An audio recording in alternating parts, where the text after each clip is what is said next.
Peggy 18.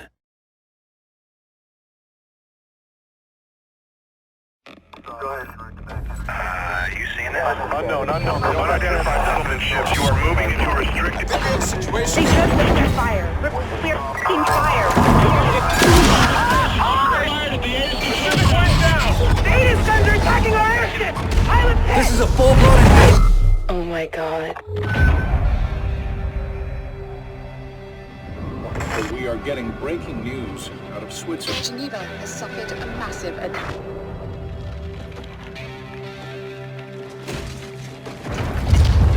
Death count continues to rise, and there's no end in sight. This is Top Cat Sovereign. Divert and deploy all available assets immediately. Holy shit. Let's get to the tower! Go! Fix the house!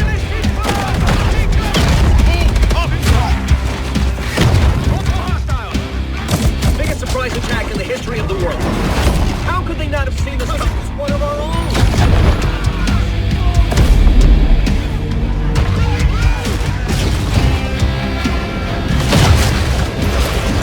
We have no precedent for this. We have no playbook for this. And apparently, we have little time. Let me make our situation absolutely clear. We are now at war with the Settlement Defense Front. Godspeed, captains.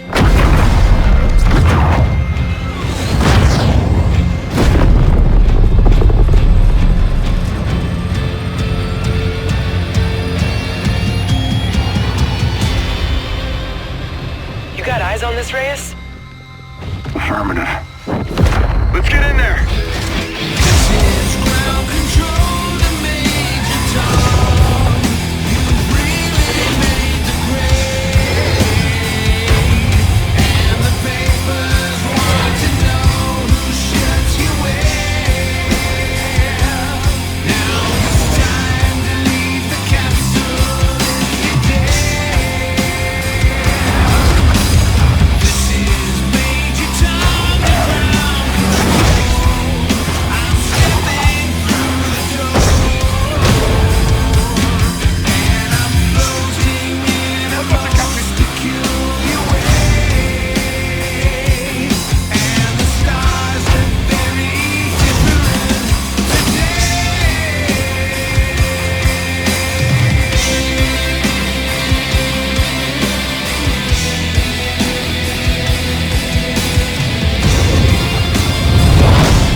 Hello everyone, I'm Scott Lowe with Activision, and what you just saw was Call of Duty Infinite Warfare, the next Call of Duty game from the team at Infinity Ward and launching around the world on November 4th.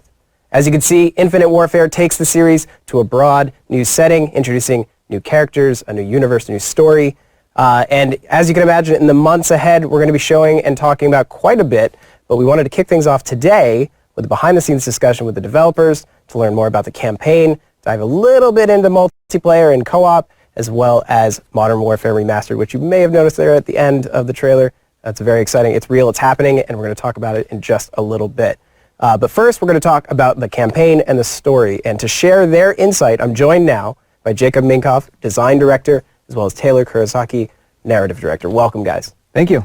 So for those of us outside of the game development realm, what do your jobs entail as it pertains to the studio and this game in particular? Well, I'm the narrative director of the game, which means I'm in charge of all things sort of story-related and narrative presentation-related.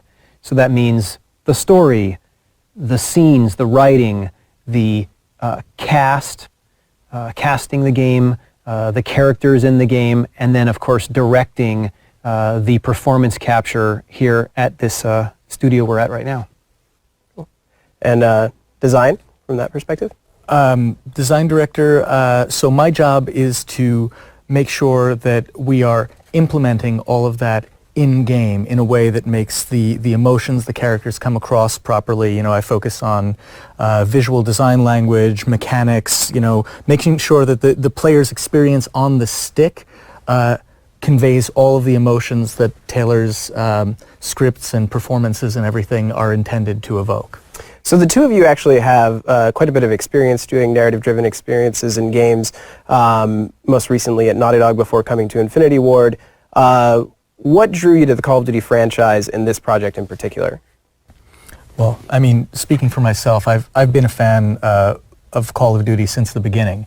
I remember playing the first Call of Duty. It really, it blew my mind. The first time I saw a dude put his back up against a wall and you know, he's got his gun and he's peeking around the corner, and it created so much more tension for me because I believed in the stakes of the moment. I believed that it was dangerous, and you know, that was kind of a turning point for me because I realized how important NPC performances are in making you buy into the world and believe in the world. And I've honestly used tricks that I learned from Call of Duty 1 in every game I've shipped in my career.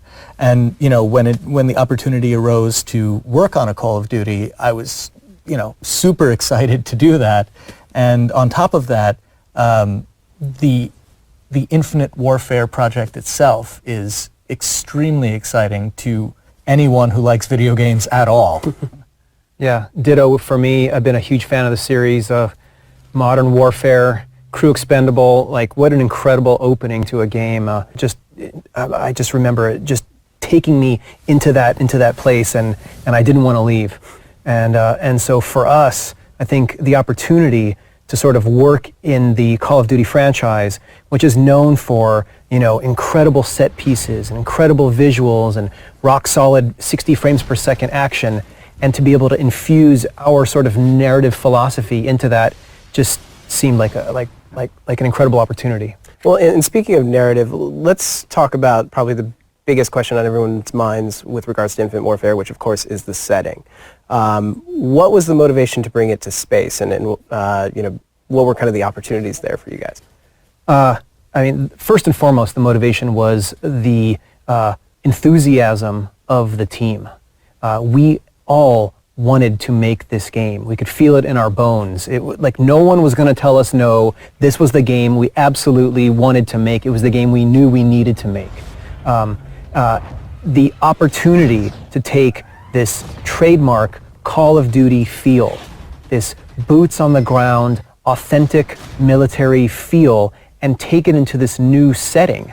You know, to take, in some ways, the familiar, meaning that gritty, authentic war feeling, and take it into a new setting was super exciting, and it was an opportunity we couldn't pass up. You know, in Infinite Warfare, the world is dependent on resources from outposts throughout the solar system. You know, Earth has been stripped of its natural resources, you know, kind of like we see today, peak oil, climate change, and now the resources that we need are out there in space. You know, it's been said that the first trillionaire is going to be whoever first mines an asteroid. So you have that sort of money out there, you're going to have war. There's going to be militarization, no question about it. So in our world where the people and countries of Earth are reliant on these outposts for the fuel and other resources that they need, there's a brutal, insurgent, militarized group called the Settlement Defense Front that rises to attempt to take control of all of these resources. The Settlement Defense Front is this brutal fascist group that wants to completely control all of the outposts throughout the solar system, and to essentially hold the countries of Earth in a stranglehold by virtue of having a complete control and embargo on all of the resources that the people of Earth need to survive. So in terms of envisioning that universe and kind of building it from the ground up in that way, but maintaining that feel, alongside of that, what has the new setting from a creative standpoint in terms of gameplay kind of afforded you that another setting probably wouldn't have had? Well, I mean, of course, new environments, right? Space allows us to take the player to places that they've never been in Call of Duty before. So, you know, we have dogfighting in space, in a convertible space fighter that switches between zero-G and atmospheric combat. And of course we have all of the boots-on-ground combat that you're used to on Earth, but then we also have the experience of fighting in zero-G, you know, grappling around the outside of a ship that you're trying to board.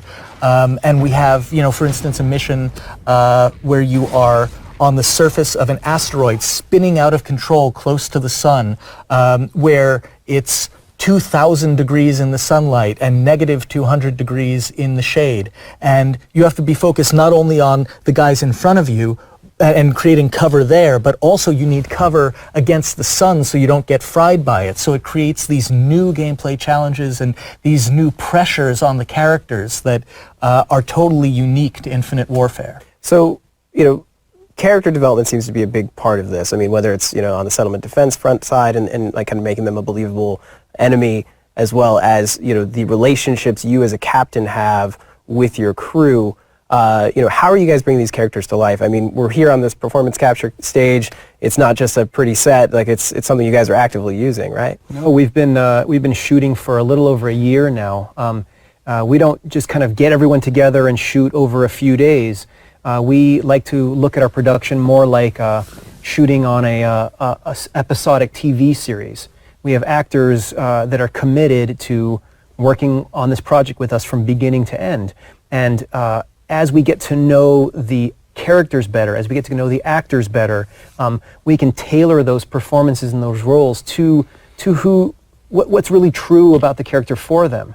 And so we've got a shoot here tomorrow, actually. One of our last shoots in the game, but it's been incredible to have this facility, because what it allows us to do is as you can hear, it's incredibly quiet here. It's a acoustically perfect space, and so we can capture each actor's movements, their voices, their facial expressions, all at one go, and it allows these characters to really be in these scenes and acting and listening and responding to each other in a very natural, believable way. Also, we think that our voiceovers in this game are going to be much more realistic, because we don't do any voiceovers in a recording booth, where an actor is sort of forced to sit on a stool in front of a giant microphone, and they can't move too much because it changes the acoustic properties of their voice too much. Instead, we have wireless microphones, and again, these helmet-mounted cameras capturing their expressions, and they're able to run around the space. They're able to throw themselves into cover. They're able to grab a gun and shout that, you know, a grenade is coming, or crawl up next to each other and whisper because we're doing a stealthy infill. And again, I think that's really going to transport the player into this universe really effectively. Like, the believability of this whole world is paramount to us, right? Everything is about buying into it, thinking like, oh yeah, oh, that could happen, that is real, and these characters do act that way, and I do buy into their performances. And, you know, I mean, that's one of the reasons why,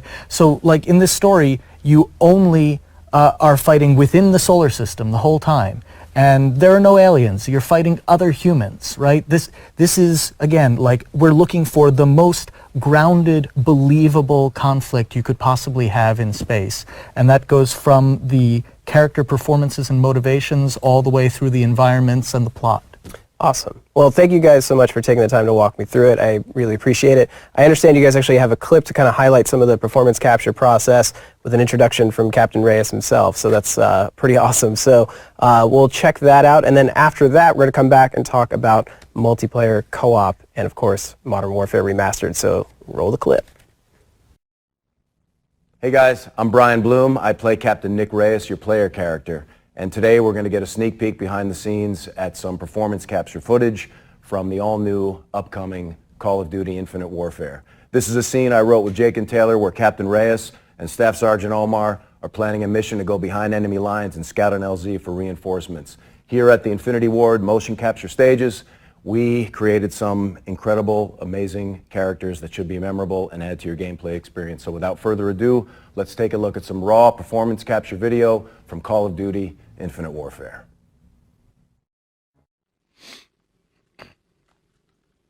You been down to Titan? I have. Ops? No. Pops. Dad was a tank farmer. Worked the pipelines for about 30 years.